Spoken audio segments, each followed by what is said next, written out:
భద్రాద్రి కొత్తగూడెం జిల్లా కరికగూడెం మండలం రఘునాథపాలెం గ్రామ అటవీ ప్రాంతంలో ఇటీవల భారీ ఎన్కౌంటర్ జరిగిన ఘటనలో 6 మావోయిస్టులు మృతి చెందిన విషయం తెలిసిందే.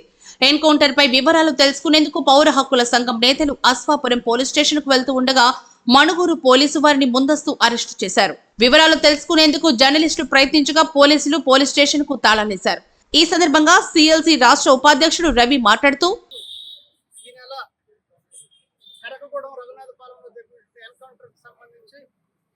నిజ నిర్ధారణకు వచ్చినటువంటి పౌర హక్కుల సంఘం రాష్ట్ర నాయకత్వాన్ని మణుగూరు అశ్వాపురం పోలీసు వారు అరెస్ట్ చేయడాన్ని తీవ్రంగా ఖండిస్తున్నాం.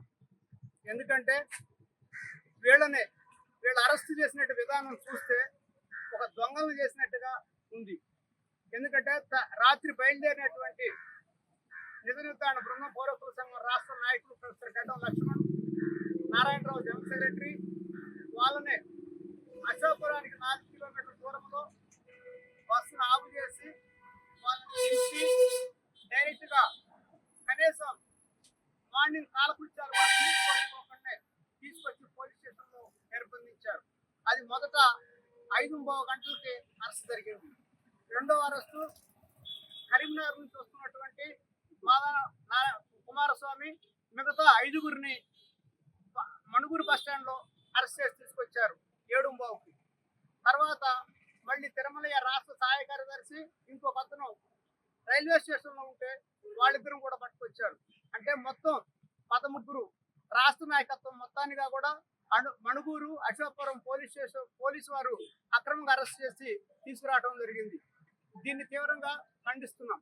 ఎందుకంటే ఈ దేశంలో ప్రజాస్వామ్యం అనేటువంటిది ఉంది, వాక్ స్వాతంత్రం ఉంది.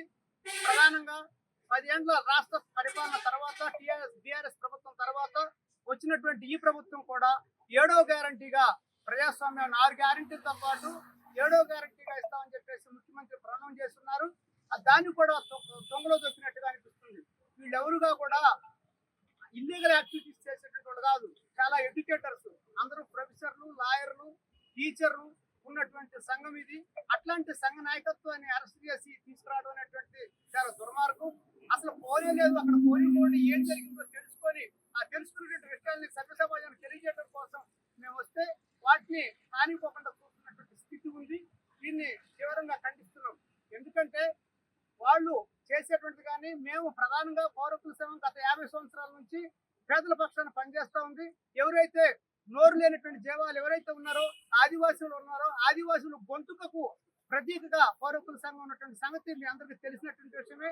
అందుకోసం వీళ్ళు కనీసం మేము 13 ఉంటే వాళ్ళు 130 మంది దాకా పోలీసులు, బస్టాండ్ నిండా పోలీసులే, రైల్వే స్టేషన్ నిండా పోలీసులే, అశ్వాపురం అడ్డ దగ్గర పోలీసులే, మొత్తం పోలీసు వారంతా ఉండి ప్రతి చెకప్ చేసి పంపిస్తున్నటువంటి స్థితి ఉంది. కాబట్టి దీని ప్రజాస్వామ్య వాళ్ళందరూ ఖండించవలసిందిగా కోరుతాం. జిల్లా ఉపాధ్యక్షురాలు అడ్వకేట్ శిరీష, జిల్లా కోశాధికారి రాఘవేంద్ర తదితరులున్నారు.